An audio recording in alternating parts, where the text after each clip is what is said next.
This is absolutely ludicrous. I've never in my life seen a more ridiculous interview than this. You are not prepared to talk about what is going on in this country today. You're in denial, the BBC's in denial, the Tory and Labour parties are in denial. I think you're all in for a bigger surprise on Thursday week than you can even imagine. We have to. You can have your fun at Sky News. We've got 100,000 members. I've got 1 million followers on TikTok. Dame Andrew Jenkins has just joined us. She's our candidate for Greater Lincolnshire. You've had your fun. I'm off for now. It was a common market. It was about trade. And not to worry our little heads.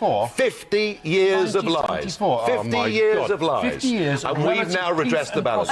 And we're now getting our independence back, our pride back, our self-respect back. We're going to be a proper nation. Sorry, we're going to be a laughing stock. Let's celebrate. I'll buy you lunch. Let's celebrate. I don't want lunch, because lunch to me would be a waste of time when I can spend my time trying to stop this madness. You're not going to stop it. It's all over. Well, I don't agree with you. It's done. Listen, did you give up in 1974? Has Nicola Sturgeon given up? Did Barcelona give up when they needed 3 goals in 5 minutes? Look, and what we've left is falling to pieces. When people realise their jobs, the Euro's a catastrophe. Nigel Farage is on fire right now, and not just as a political figure, but as the most accurate voice in British politics, like it or not. While others were posturing, spinning, or pretending things were fine, Farage was saying the uncomfortable truths years before they exploded into national crises. And now, everything he warned about is unfolding, exactly as he said it would. Take Brexit. Farage was the leading voice behind the campaign. He didn't just support it, he made it happen. But now, he's saying something that's shocking people. Brexit was already over before it began. And he's right, because what Farage meant, and what he's hammering in interviews, is that while the vote may have passed, the political establishment never let it succeed. Civil servants, globalist politicians, and media elites fought tooth and nail to water it down, sabotage it, and gut its potential. They dragged out the process, they negotiated from a position of weakness, and in the end we got a version of Brexit that didn't deliver the sovereignty, the control, or the border security people voted for. Farage saw it coming. He said from day one, if you don't finish Brexit properly, you'll break the country. And now look at us. And then there's immigration. Farage was warning about mass illegal migration before it was even on the political radar. Back when everyone was calling him extreme or fear-mongering, he was pointing at the channel crossings, the asylum loopholes, the weak borders, and saying, this is going to explode. And guess what? It has. Thousands of migrants arriving illegally by small boat. Border forces stretched thin. Hotel bills hitting the taxpayer for millions. Communities overwhelmed. Deportation plans blocked. Labor and the Tories too scared to act. And meanwhile, Farage is standing there, calmly saying, I told you so. And that's what's making him dangerous to the establishment, because he's not just ranting. He's being proven right on Brexit, on immigration, on economic sovereignty, on the slow, deliberate erosion of British identity and national control. That's why his interviews are so explosive right now. He's not just arguing, he's exposing. He's tearing apart politicians, reporters, and experts, calmly, surgically, with facts they can't deny and predictions they now wish they hadn't ignored. While Labour talks about compassion, Farage talks about consequences. While Starmer tries to appease everyone, Farage tells the truth no one wants to say. The UK has lost control, and if we don't act fast, we'll lose our country too. Love him or hate him, one thing's undeniable. Farage is winning the argument, and that's what terrifies the political elite most. The opposite. There has been a big shift here. There's been a big shift. Nonsense. Oh my 2 reasons.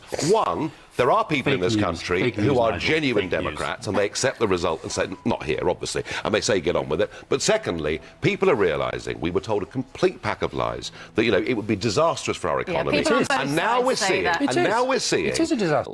To put hundreds of thousands of people out of work in manufacturing industries, given that we produce less than 2% of global CO2, that isn't terribly intelligent. But as I say, here we are with one of the biggest changes in politics that's ever occurred, and you're not even interested. Do you still What's wrong with the BBC? Do you still want to What is wrong with the BBC? Do you still want to roll back gun controls and reintroduce handguns to this country? This sums it up. Do you know, I've been going around the country speaking at pack rallies every night, and do you know who's not there? The BBC. Nigel Farage absolutely obliterated the BBC reporter. And it wasn't just a clash of opinions. It was a brutal exposure of the media's arrogance, bias, and deliberate absence from the real conversations happening in this country. It all went down when the BBC tried to corner Farage in a routine interview. But instead of answering their scripted, shallow questions, he turned the tables. Calmly, directly, and with total control, he told the reporter exactly what the public has been thinking for years. You weren't there when it mattered. word. He called them out for skipping every major rally, every grassroots event, every moment when the real British people came together to demand change, whether it was over Brexit, illegal immigration, or government overreach. Every other outlet showed up. Independent media showed up. International outlets showed up. But the BBC, nowhere to be seen. And then came the knockout blow. Now I know why. That single line was devastating, because what he meant was crystal clear. The BBC doesn't report the news, it filters it. It shows the version of Britain that suits its narrative. It gives airtime to activists and academics while ignoring the thousands of ordinary people packing out stadiums, marching in cities, and demanding answers. Farage exposed them, not just for what they did, but for what they refused to do. He didn't need to shout, he didn't need to insult. All he had to do was point out the truth. The BBC doesn't want to cover what makes them uncomfortable. And the reporter left speechless. No comeback, no defense, just a red face and an awkward shuffle to the next question. This wasn't a media moment, this was a public reckoning. Because when Farage says what millions already feel, that the mainstream media, especially the BBC, has turned its back on the people, it lands. And it lands hard. The establishment hates him because he doesn't play their game. He doesn't need their approval. And worst of all, he keeps being right. And control our own borders. Now, everybody from Boris Johnson to Kate Hoey and Frank Field to the UKIPers, we all put that message out. So you're all absolutely clear. Everybody on the Leave side. We want out of the single market. So many on the pro-EU side portray themselves as being internationalists. Actually, the European Union is effectively a protectionist club that has shut itself off from many of the emerging parts of the world.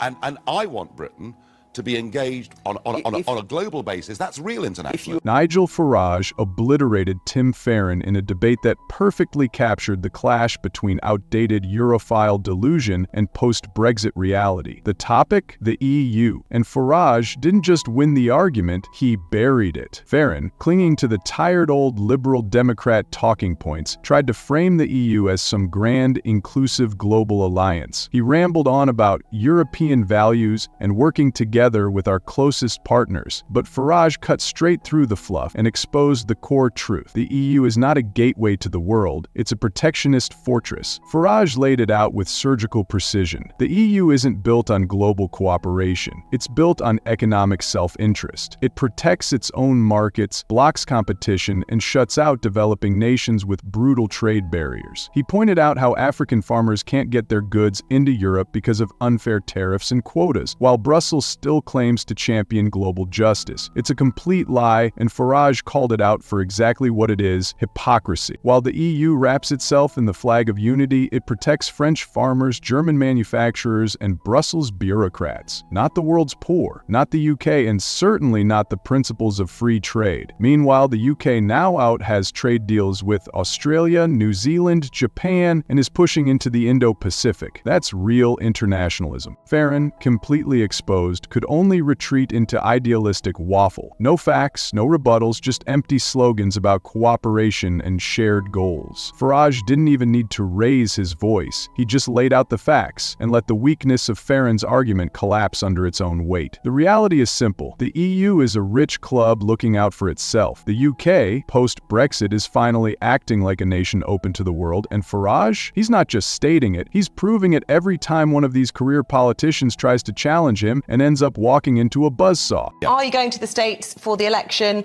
and is Trump toast? I'll be there on the night of November the 5th. But are you going to be involved in some campaigning? No, because I've become an MP. Can't do that. So my priorities have had to shift and change for obvious reasons. I've got a constituency to represent in Clacton, etc. So that is now my priority.